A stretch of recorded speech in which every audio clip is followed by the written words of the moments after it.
Hi guys. So dito kami sa Coral Hotel.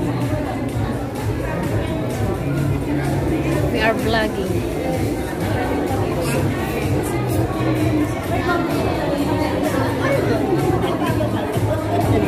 Nandito rin kayo.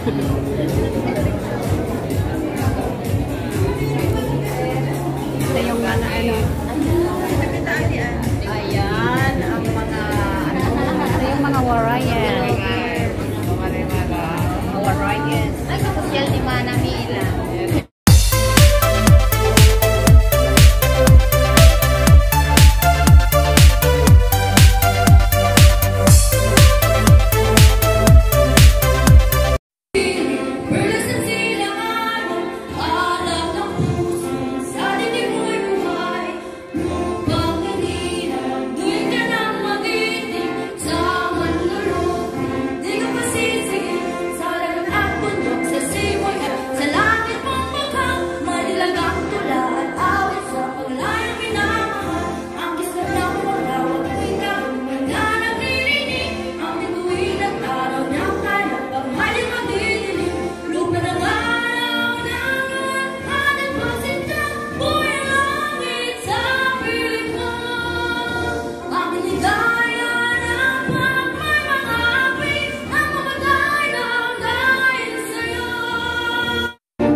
كلنا للوطن للعلا للعلم ملء عين الزمن سيفنا والقلم سهلنا والجبل منبت للرجال قولنا والعمل في سبيل الكمال كلنا للوطن للعلا للعلم كلنا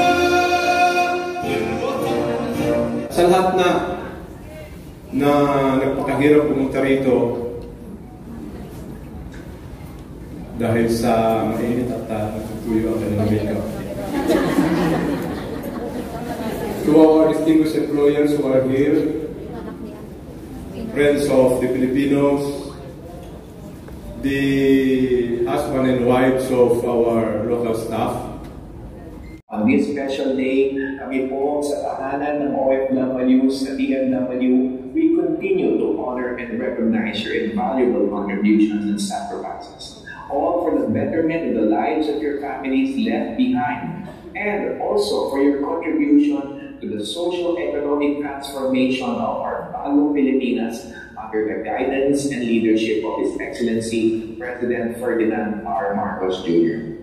Anchored on the theme, OFW at 30 or 30, Bayan, Bayani, Bayanihan, as rooted in this landmark piece of legislation, Republic Act 8042, or the Migrant Workers and Overseas Filipinos Act of 1995, we celebrate not just the OFW's profound contributions as modern-day heroes, but also your shared and unified commitment to our nation to ensure better opportunities and strengthen protection of your families and your respective communities.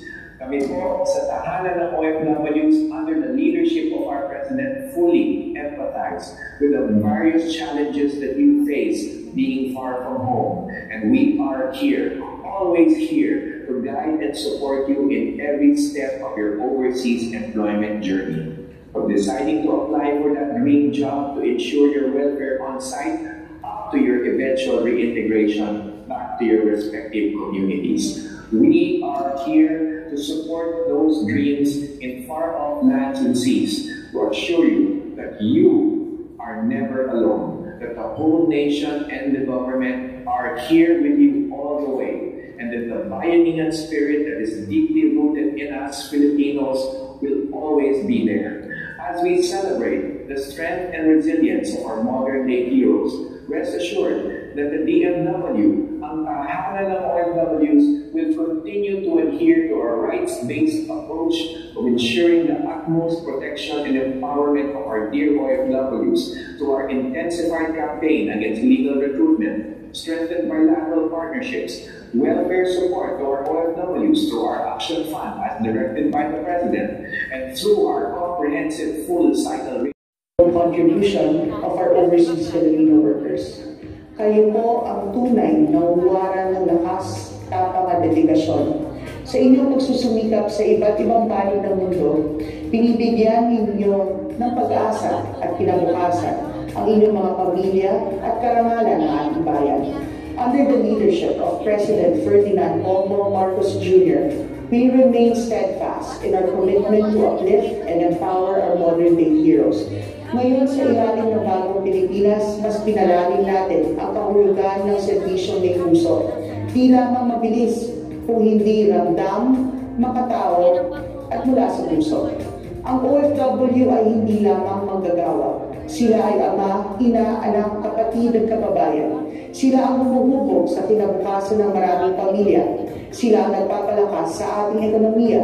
Sila ang mukha ng sakripisyo, tapang at pag-asa ng Pilipino. At OWA, we continue to innovate our programs and services to ensure that our response to your needs is reliable, efficient, and fast wherever you may be in the world. Patuloy po ang ating digital transformation at pagpapalawak ng mga programa na makakatulong sa reintegration, edukasyon at emergency assistance. Ginagawa natin ito upang mas mapalapit ang serbisyo ng pamahalaan sa bawat OFW at kanilang pamilya. We recognize that behind every remittance is a story of love and sacrifice. Behind every success is a struggle met with courage. Kaya't sa araw na ito, we pause to express our heartfelt gratitude to all OFWs. You're not just workers. You're builders of this nation, ambassador of our culture, and embodiment of the Filipino spirit. Ang OWA ay katuwang ninyo. Tinitiyak namin na sa bawat hakbang, may kasangga kayong handang umalalay. Maligayang Migrant Workers Day po sa inyong lahat. Ang araw na ito ay para sa inyo. Kayo ang inspirasyon ng aming bawat pagkilos. Mabuhay ang ating mga OFWs, mabuhay ang bagong Pilipinas.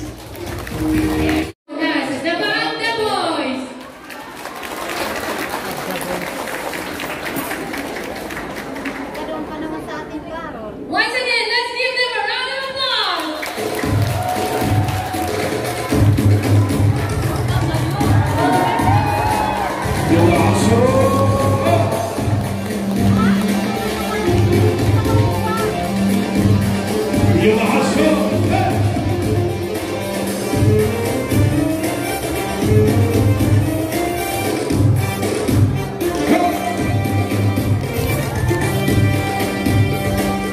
Nasa akin ang karangalan na ipakilala ang isang taong kilala na ang nakararami dito. Kilala niya na siya.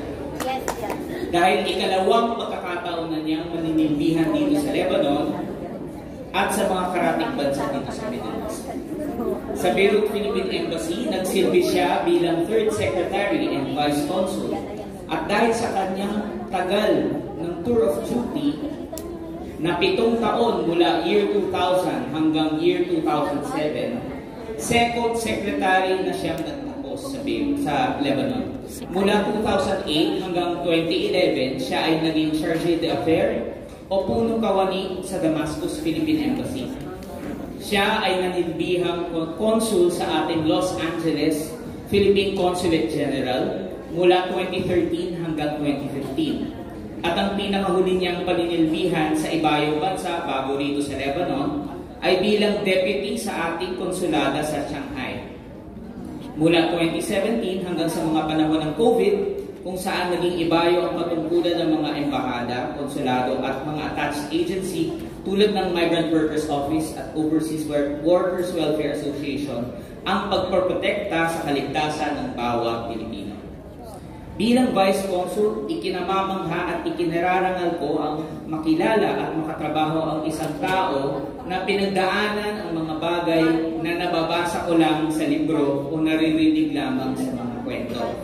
Siya mismo ay bahagi ng nagbukas ng unang embahada ng Pilipinas dito sa Rauche. Siya ay isa sa mga punong abala sa nag-repatriate ng mga Pilipino noong gyera sa taong 2006.